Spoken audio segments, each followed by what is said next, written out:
I am intended to destroy you. That's not an enemy whispering in darkness. It's the gift a man standing in the throne room of the known universe, saying it out loud in front of the entire court. Paul Muad'Dib, the emperor who sees all futures, takes one look at him and accepts. The body is Duncan Idaho's, Paul's swordmaster, the man who held a door against Sardaukar while Paul's mother fled into the desert, Donham, the friend who died so Paul could live. The Tleilaxu grew him back in axolotl tanks, a ghola, perfect down to the cells, trained as a mented philosopher, given mechanical eyes. He's been placed here to crack Paul open from the inside. Memory, guilt, the one face Paul could never strike down. Paul knows. He's seen the funeral at the end of this road, the face of a woman he loves burning across the surface of a falling moon. End quote. His jihad has already butchered 61 billion people, sterilized 90 planets, demoralized 500 more. He's been trying to slow it with every step, and every step has tightened its grip. Presenting him with Duncan Idaho's living flesh is the conspiracy's masterpiece, a weapon his visions can't warn him away from, because the alternatives, the paths where he refuses, lead somewhere darker than Chanis' grave. So he walks into it, eyes open, script in hand. This is the book Frank Herbert wrote to answer everyone who thought Paul was a hero, Dune Messiah, the sequel to Dune that takes the legend apart and asks what it actually costs to be the man who sees the future and can't change it. Not how do you kill a prophet, how does a prophet kill himself on his own terms, and what does he have left that he's willing to spend? Episode 1, The Conspiracy and the Gift. A Tleilaxu face dancer stood in bemused silence near the transparent wall of a dome on Wallach IX, letting the argument wash past him. He wore a bland, round-faced body, a face designed to be forgotten, to invite underestimation, and he kept his rueful compassion carefully hidden. His name was Saital. The old Reverend Mother, Gaius Helen Moyam, robed in black, faced the great tank where a guild steersman named Edric swam in orange spice gas. Paul's wife waited nearby, pretending she was not on trial. The argument had been circling one point: psychic poison. The Reverend Mother insisted Paul could not be touched by any direct assault. The steersman, his voice issuing from a voter, kept pushing for something faster. Mohiam drew herself up, her ancient voice cutting through the spice haze. When you think you have him skewered, right then you'll find him unwounded. Scytale let a small flaying laugh escape. The sound cut through the dome. The steersman's tank lights flickered orange. Ireland's head turned. The Reverend Mother's ancient eyes narrowed. You find this humorous? The steersman demanded. Psychic poison, Scytale said, tasting the words. You speak of a man who drinks futures before breakfast. Whatever you send against his mind, he will have seen 1,000 versions already. You must send something he wants to keep close, something his prescience will not recognize as a threat because he loved it before he ever saw the future. The Reverend Mother's face gave nothing away, but the princess's breathing changed. The steersman addressed Irulan directly.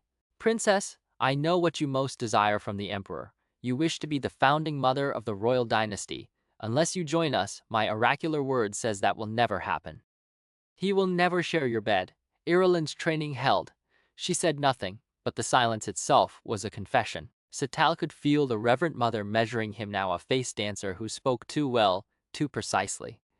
She knew what that meant. The Bene Tleilax did not send ordinary mimics for matters of this weight. The steersman pressed on, naming the weapon. We possess the flesh of the man who died defending the Atreides. His corpse was preserved by a Sardaukar commander. The Tleilaxu grew him from that flesh in axolotl tanks. He lives again, a ghola, conditioned as a mentat. Irulan's control slipped. A single catching of breath. And what precisely is a ghola supposed to accomplish? She asked. Siddeley answered, the Tleilaxu have a principle, princess. Every victim must have a means of escape. The ghola will appear to be a gift. The emperor will accept it because of his debt to the original man. And once the ghola is inside the household, he will be the toxin that cannot be purged. He will destabilize the sister Aliyah and poison the emperor's psyche through memory and doubt. He did not add the thought that lay coiled in his own mind, that the ghola might one day be the key to a Kwisatz Haderach the Tleilaxu could control. The face dancer let no flicker of it cross his face. The Reverend Mother leaned forward. You are asking us to place a mentat with unknown Tleilaxu compulsions within arm's reach of the most dangerous human who has ever lived. I am asking you to place a beloved face where the Emperor will look at it every day and remember the man whose death he could not prevent, Skital said. Irulan looked from the Reverend Mother to the steersman to the face dancer. She had been sent here to be tested. She knew it. Whatever she said next would decide whether she was a tool of this conspiracy or one of its victims. She chose.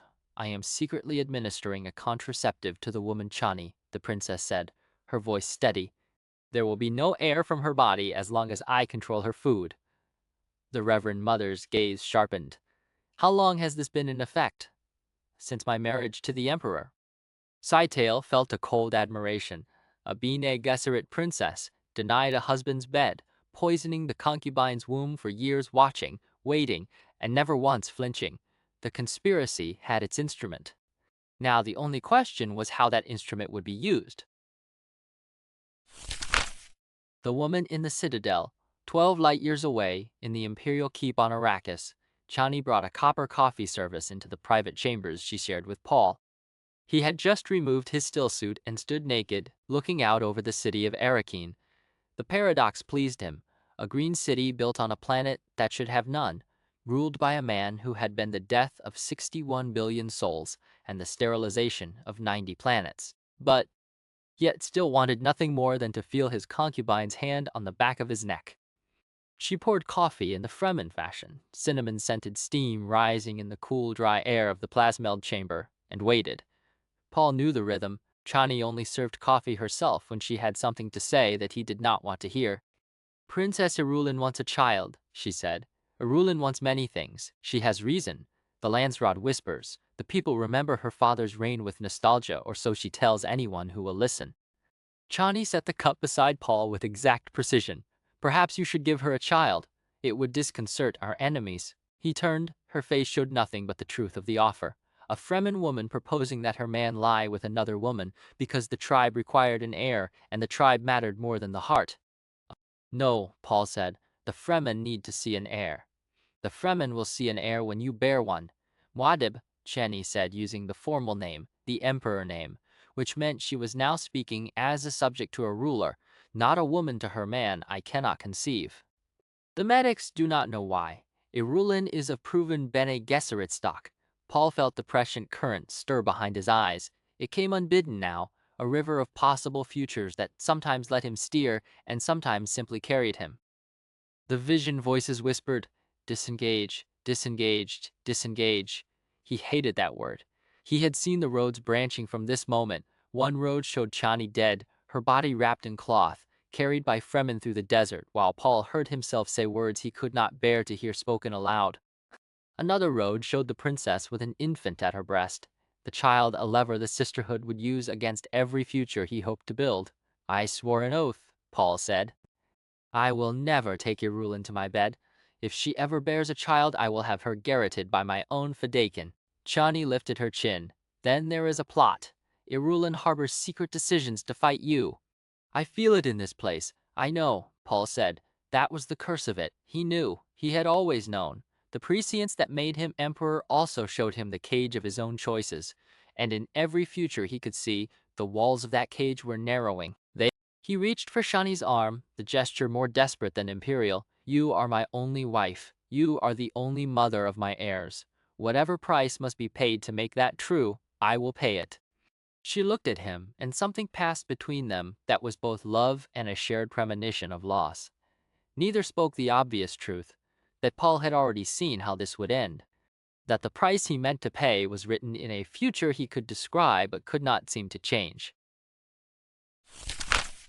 The Face Dancer's Harvest. A day later, in the lower quarters of Arrakeen, an old Fremen admitted a stranger into his home. The stranger carried himself with the easy confidence of a veteran fighter and wore the face of a man the old one might have trusted long ago. Do you come in partnership? The old Fremen asked. His name was Farrak, once a Bashar in Muad'Dib's Jihad, now a man who no longer recognized his own people. Alone, Skytail said. He had dropped the bland, round face. Now he wore something more weathered, a soldier's face that matched the rhythms of Fremen speech the old man expected. They sat in a room bare of decoration except for threadbare hangings on the walls, a siege austerity that felt like a judgment on the imperial court. The old freeman's son, a blind musician, sat in the corner, a balisette across his knee, his ruined eye sockets turned toward the wall. Ferok talked. It took little prompting. He had seen the death of worlds, and had returned to Arrakis a changed man. His son had lost his eyes to a stone burner on Naraj, the fire that ate the eyes but left the flesh, and had refused Tleilaxu replacements. The old man said his son feared the metal eyes would enslave his soul. Muad'Dib's empire is not the Fremen way, Farrak said. We were warriors of the desert. Now we are priests and bureaucrats, building palaces over the sand that should swallow them. End quote. The face dancer listened, asked careful questions, and gathered what he needed. The Imperial Keep's layout, the placement of guard posts, the private landing pad on the inner wall, where Paul personally piloted his thopter to a ledge so narrow that the slightest error would crash him into the gardens below. Then the son began to play the balisette, a soft, intricate melody that Skittle recognized instantly. The music was not music. It was a distrans message compressed into auditory patterns designed to be received by a neural implant. As the notes wormed into his adrenal cortex, he felt the full conspiracy network bloom in his awareness. Contact names, safe houses, the Tleilaxu cells seeded across Arrakis, a plan to capture a sandworm. The old Fremen told him about the sea. He had enlisted in the Jihad, he said, for one reason, to see an ocean on the planet Enfail. He had waded into cold blue water that stretched to the horizon, and the experience had undone him. He saw a blackened log floating in the surf, a yellow rag tangled in it, and suddenly understood, not through logic or faith, but through a clarity that had no name, why every object in the universe was exactly where it must be. The sea healed me of the Jihad, Farrak said. Skitail rose. He had all the intelligence he required, and the old man had just described his own death warrant. A man healed of the Jihad was a man who could not be relied upon to keep secrets. And a man who poured out his soul to a stranger would pour it out again to someone who was not a stranger. 2 poisoned darts, one in the old freeman's neck, one in the blind musician's. The bodies froze where they sat, no outcry, no struggle. The face dancer collected the Samuta-addicted daughter who had been drugged with false memories supplied by the dead son, assumed the dead man's face, and led her out into the streets. She called him father and followed without question. Behind them, the door closed on the smell of balisette strings and cooling flesh. The throne and the treaty. In the great hall of the imperial palace, the council gathered. Paul sat on the lion throne, the jeweled golden robes of state heavy on his shoulders, a personal shield shimmering around him. Stilgar stood 2 steps below, white robe belted with yellow. Alia, his sister, a reverend mother in a body that had not yet turned 20, watched from behind the dais. Irulan occupied her usual place, near enough to observe, far enough to be reminded she had no power. Korba, the Quasara panegyrist of Muad'Dib's faith, was speaking with the enthusiasm of a man who believed his own propaganda. He wanted a constitution, a religious constitution, naturally, written by the priests to codify the divine authority of the emperor. Constitutions become the ultimate tyranny, Paul said. The room went still. You propose to bind me with laws that outlast me, but the law is always the will of the powerful, panegyrist. A constitution merely conceals the hand that holds the knife. Stilgar, who had been increasingly restive in these court formalities, stepped forward. My lord, the guild requests the Tupil Treaty. Will you use your prescience to find Tupil before you sign it? Tupil, the hidden refuge where the remnants of the old Imperium had fled, a planet whose location was kept secret even from the Emperor. Stilgar's question was a soldier's question. Find the enemy and destroy him. Paul shook his head. Prescience obeys no natural law. It is not a tool I can aim. I see what comes to me. And I do not go looking for Tupil, because if I find it, I will be forced to act on what I find, and I prefer not to know. Irulan watched this exchange with a Bene Gesserit's careful attention. Paul had just admitted a limitation. She filed it away. Paul signed the treaty. Paul turned the council's attention to a more pressing matter. The Ixian Confederation's demand for a constitution of their own and the military maneuvers being conducted by Irulan's father, the deposed Shaddam IV, who was massing legions on the borders of the empire.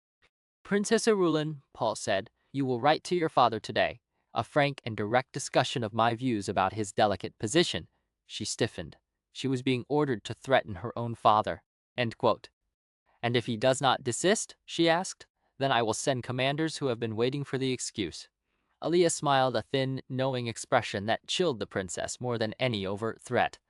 Everyone in the council chamber knew that Paul's sister was the more dangerous sibling, precisely because she was not bound by the Atreides honor that still occasionally constrained her brother. Irulan tried one last maneuver. "People are beginning to look back on my father's reign with a certain nostalgia. The Empire is not as stable as you believe." Paul leaned forward. "The Empire is stable because very many people have died to make it so. Do not test whether I will add to that number." He did not raise his voice. He did not need to. The silence in the hall was the sound of 61 billion ghosts. Then Paul said something that made the Princess's Bene Gesserit training catch, a sharp mental note that screamed, "Weakness." "You wish me to accept a guild embassy?" he said. "I will do so. I have not seen a steersman in my visions. I can see where one has been and where one is going, but the steersman himself remains invisible to my prescience." Irulan let nothing show on her face, but behind her eyes she was cataloging every word. The gift. Above the throne room, in a narrow spy passage behind the carven stonework, Aliyah pressed her eye to a hidden aperture. Below, the guild procession entered gray robes, black robes, orange robes moving across the tile in a slow theatrical advance. At the center, the transparent tank floated on its suspensor field. Inside, the steersman swam in his orange gas, a distorted human shape that had long since forgotten what gravity felt like. The tank stopped before the dais. She felt the vibration of Paul's agitation through their sibling bond. She also felt something else, a presence in the room that her Rihani memory, the cellular knowledge inherited from her mother's spice change during pregnancy, recognized with a shock that nearly made her gasp aloud. It was the face of the man who had died so her mother could live. Not the man, the ghola of the man, but the flesh, the stance, the set of the shoulders. They were unmistakable. Aliyah had been a fetus in her mother's womb when the swordmaster died defending them. She had never known him alive, but her cells knew him. The steersman's voter voice boomed. "The guild offers a gift to the emperor, a ghola grown from the cells of Paul's old swordmaster, the man who gave his life for House Atreides. We train him as a mentat of the Zenzuni school. We offer his service to the Lion Throne." Paul did not move. His prescience had not warned him of this. The steersman's presence clouded the future like fog, and in that fog, a dead man had walked into his court. The ghola stepped forward. His eyes were the first thing Paul noticed. Mechanical Tlilaxu eyes, metal and crystalline, not the eyes of a man who had chosen his own path. But his voice was warm, and his gaze direct. "I am called Hate," the ghola said. Paul descended 2 steps from the dais. "You do not remember your former life. I have no memories of the man whose flesh I wear. But certain things feel familiar. This room, your face, the smell of spice in the air." Stilgar's hand moved toward his Kreis knife, an unconscious gesture. He had loved the original man as a brother. Now he was looking at his brother's ghost, and everything in his Fremen soul screamed trap. Paul studied the ghola for a long moment. Then he asked the question that silenced the room. "Why did the Tleilaxu really make you?" Hate did not hesitate. "I am intended to destroy you." Stilgar's blade was half drawn before Paul raised a hand to stop him. "You admit this openly?" Paul asked. "I am a mentat," Hate said. "A cleansed mind makes decisions in the presence of unknowns. One of my unknowns is my own purpose. Another is your response. I offer you the truth because it is the only weapon I can control." Paul felt the trap close around him. His prescience showed him a dozen futures branching from this choice. Send the ghola away, and the conspiracy finds another weapon. Keep the ghola close and risk the one face he cannot strike down. Because the face was the face of the friend who had taught Paul to fight, the man who had held the door while Paul's mother fled into the desert, the one who had died so Paul could live. That man's flesh was standing before him, asking to serve, admitting the knife was in the sheath. "I accept the guild's gift," Paul said. Stilgar tried to protest. Paul silenced him with a glance. "He stays," Paul said. "Have quarters prepared in the family wing." Above the throne room, Aliyah pressed her forehead against the spy hole's cool stone. She could feel her heartbeat in her throat. The ghola's presence had triggered something in her that she could not name, a future she had glimpsed in some prescient byway and dismissed as impossible. She wanted to go down to the hall. She wanted to touch his face. She wanted to ask a dead man what it felt like to come back. Instead, she stayed hidden, hugging her arms around herself, feeling the first tremor of a desire she knew was dangerous and would not resist. The Golahite bowed to his emperor. His mechanical eyes caught the light and held it.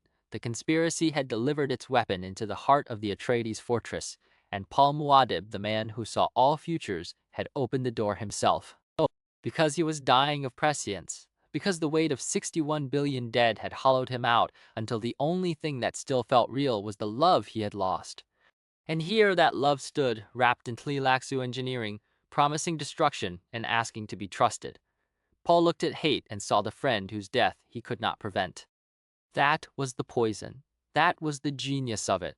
The trap was not a weapon. The trap was a face, and it had already closed. Episode 2, The Trap Titans. Irulan stood inside the cell beneath the keep, a 3-meter cube cut from brown rock, furnished with one basket chair, a pallet, and a deck of Dune tarot spread across the brown cover. The Reverend Mother Gaius Helen Mohiam sat erect despite weeks of imprisonment, her eyes undiminished. "Spare me the pleasantries," Mohiam said. Her fingers moved against her thigh in Bene Gesserit finger speech. "Are we observed?" Irulan's fingers answered, "No, the guard is outside. Chani, report." Mohiam spoke the words aloud while her fingers delivered the real conversation. "She has stopped taking the contraceptive," Irulan signaled. "An ancient Fremen diet. It purges the body, she is fertile again." Mohiam picked up a tarot card with deliberate casualness, the Kwisatz Haderach, coupled with the 8 of ships, the Sibyl hoodwinked and betrayed. Her fingers demanded, "Is she pregnant?" "Not yet confirmed, but conception is imminent." The Reverend Mother's finger speech grew precise, each movement a command. "Prevent the pregnancy. If she conceives, use an abortifact. If that fails," she paused. Her speaking voice continued calmly about the tarot while her fingers finished the order in brutal clarity. "Kill her. The concubine must not bear an Atreides heir. Use whatever means are necessary." "There must be another way," Irulan whispered. "There is. If Paul refuses you, the genetic line must continue through Alia. A mating between brother and sister. The sisterhood will secure the bloodline through whatever union is necessary." Irulan thought of Paul's words, "I would have you garroted if you bore a child." "Not a threat, a statement of fact. You are expendable, Irulan," Mohiam's fingers continued. "If you wish to prove your worth beyond being a pawn, you will ensure no heir comes from Shani's womb. Now tell me what you will do." The knife and the training dummy. Alia could not stop thinking about him. She climbed from her bath, did not bother to dry herself, walked naked into the training chamber. In its center stood the Ixian blade dummy, a metal pillar studded with needle-pointed blades that flicked out at random intervals. 9 settings. Level 9 was combat speed, dangerous enough to kill. Alia set it to 11. The mechanism overloaded. Blades fired in clusters, 4 and 5 at a time. Sequences too fast for any human nervous system. She moved through them like water, her Bene Gesserit trained muscles reading the dummy's internal vibrations before each strike. 9 lights. 10. The dummy began to smoke. 11 lights. A blade grazed her ribs. She did not feel it. A knife flew past her face and embedded itself in the dummy's control panel. The blade stopped. Paul stood in the doorway, Stilgar a half step behind him. Her brother had thrown the blade with prescient precision, a knife that disabled without striking her. Stilgar stared openly at the smoking dummy. 11 lights. No one attempts 11 lights, not even Muad'Dib. Alia lowered her blade, suddenly aware of the blood trickling down her ribs. "This one must have a mate," Stilgar said. "There'll be trouble if she's not wed, and that soon." "I can speak for myself," Alia said. "Then speak." Paul's voice was quiet. "Explain what you were doing." "Training. You were trying to get yourself killed." "I was trying to feel something other than—" She stopped. She could not name the restlessness that had driven her here, the shadowy figure she sensed waiting in her future like a locked door. The ghola height, the ghola who wore the swordmaster's flesh. She had kissed him once, and his lips had felt like a future glimpsed in some prescient byway and dismissed as impossible. "Do you know what you are?" Paul asked. The question hung between them. Priestess of the state religion, oracle of the people, sister of a living god. She was 16 years old, and she could not stop thinking about the ghola. She could still feel his presence somewhere in the keep, and she knew he was coming toward her. The weight of the Jihad. Edric the steersman floated in his tank of orange gas and looked at Paul with the confidence of a man who believed himself invisible. Paul's prescience could not fix on a navigator a blind spot the guild guarded jealously. "Is it not strange," Edric said, his Vater voice filling the salon, "that the Emperor of the known universe cannot see the face of his own destruction?" Paul leaned forward. "You think your invisibility makes you dangerous. It makes you an unknown, and unknowns can be calculated." He caught Stilgar's hand moving toward his Kreis knife and negated it with a small signal. "Wait. The guild wonders whether any mortal can safely play God," Edric said. "There is the thrust at last." Paul's voice held a faint edge of amusement. "You question my godhood in my own city, before my own guards. But I notice you are not speaking to me. You are speaking to them, to Stilgar, to the guards, to the court functionaries. Your rhetoric is designed to plant doubt. Power tends to isolate those who hold too much of it," Edric said. "Eventually, they lose touch with reality and fall." "Aliyah," Edric's tank stilled. "My sister is a reverend mother who was born with the full knowledge of all her female ancestors. She can read a man's intentions in the tension of his shoulders. She is 16 and has not yet decided what to do with her power, and you should be frightened of her, because she has learned something you never will.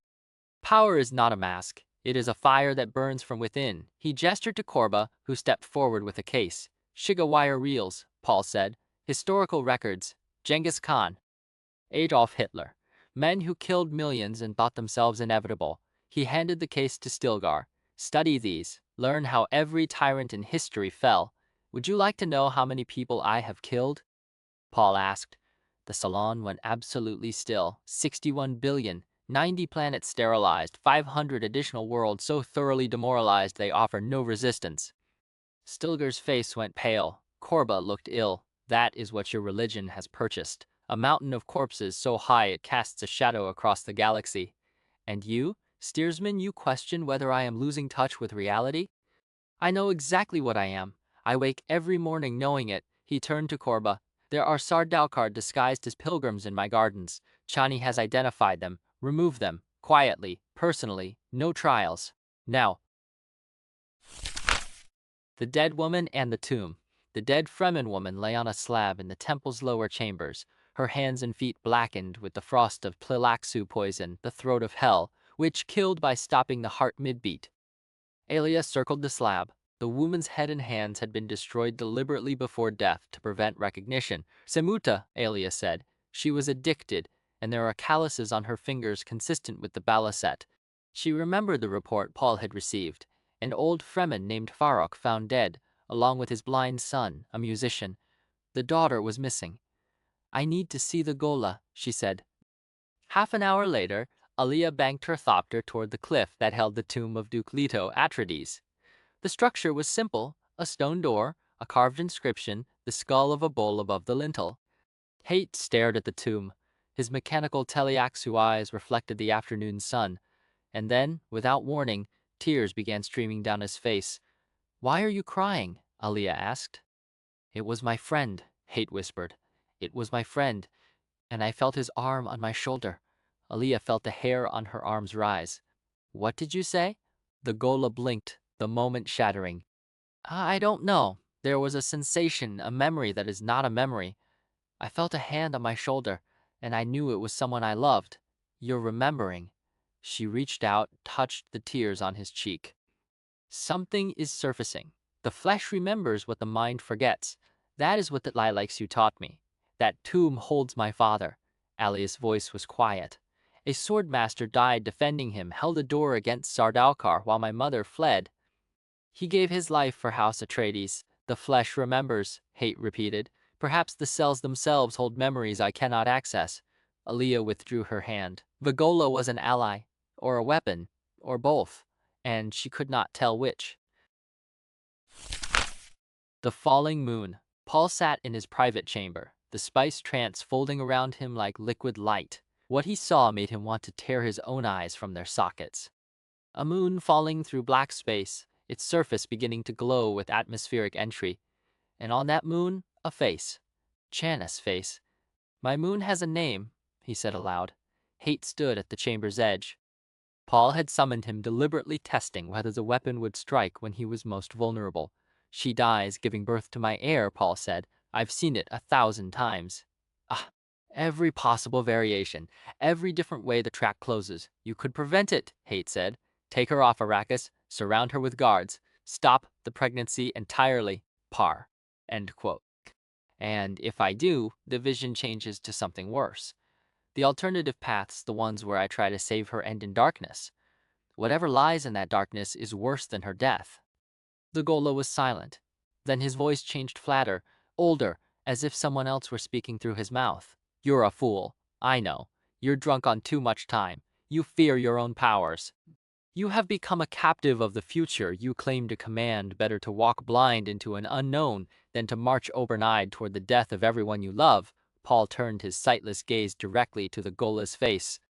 I thought the same thing at 15 when I first began to see the Jihad. Every choice I made to avoid it brought it closer. The future is a river with a single channel. You can navigate the current, but you cannot change the course. The Tleilaxu do not believe in fate. The Tleilaxu are fools, but even they know the truth. You were made to destroy me. But the destruction you bring is not the destruction the plotters intended. You will force me to see what I have been refusing to see. There was a knock. The Reverend Mother Mohiam had been escorted from her cell, ready to hear the Emperor's offer. The bargain. Paul received Mohiam in a private chamber, hung with desert stilton fabrics of Fremen space. The implication was clear. He was speaking as a Fremen leader to an outsider. Chani is pregnant, he said. Mohiam kept her face still, but Paul caught the micro-expression. She could not fully suppress a flicker at the corner of her mouth, there and gone. She had already known Chani was pregnant, which meant Irulan was feeding her. He filed the confirmation away and continued. The Atreides line will continue through Chani's blood, not Irulan's. The Bene Gesserit's breeding program produced its Kwisatz Haderach. I am that product. Whatever you planned for the generations after me is irrelevant. What do you want? Mohiam asked. Artificial insemination. You may have my seed harvested and frozen. Inseminate whomever you choose, Irulan, any Bene Gesserit of appropriate lineage. The child will be an Atreides, carrying the Kwisatz Haderach markers, raised as the sisterhood sees fit. Unquote.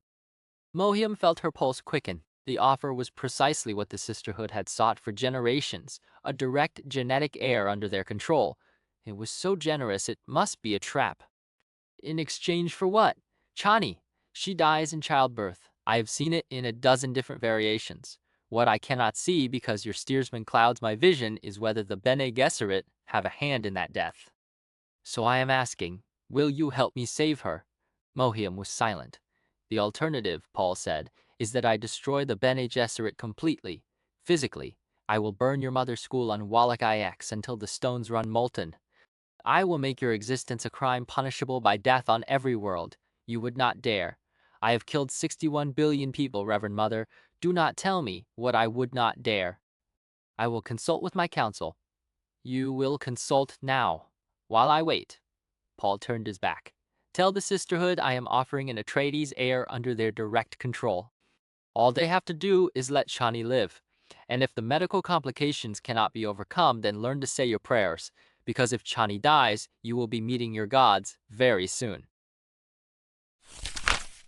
The Face Dancer's Trap. The summons reached Paul through a Destrands message carried by a young Fremen woman claiming to be Likna, daughter of the dying Fedaykin Othem. She brought news of a plot among the Fremen that only Muad'Dib could hear. Chani was with him. She had just told him about the contraceptive Irulan had administered for years, and her fury was barely contained. Let me kill her. No, because she poisoned you, you are alive. The contraceptive suppressed your fertility, delayed this pregnancy, and this pregnancy was always going to kill you. Chani. I have seen it. He had not told her that before. She touched her belly, where the child grew at a pace frightening the medics 3 or 4 times faster than normal. You knew?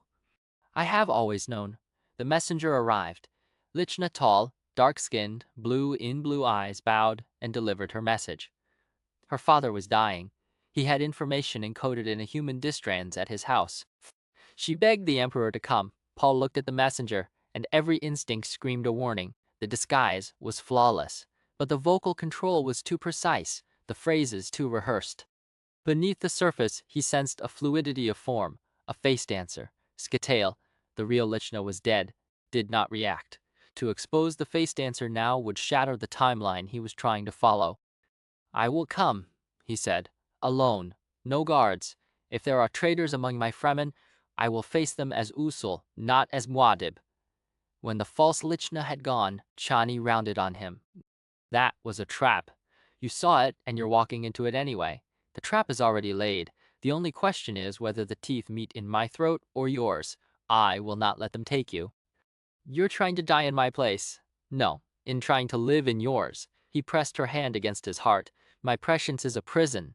Every choice I make, I made a decade ago when I first saw this future. But there are gaps, uncertainties, where the vision blurs and I must decide in real time. Those moments are my only freedom, and I am gambling that one of them will save you." "Save me for what? You said the birth will kill me, unless I find a way to stop it." His grip tightened.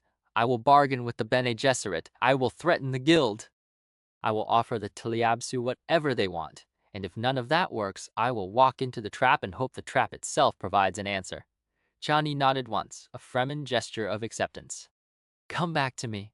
I will see you very soon," Paul said, and they both knew he had not promised to come back.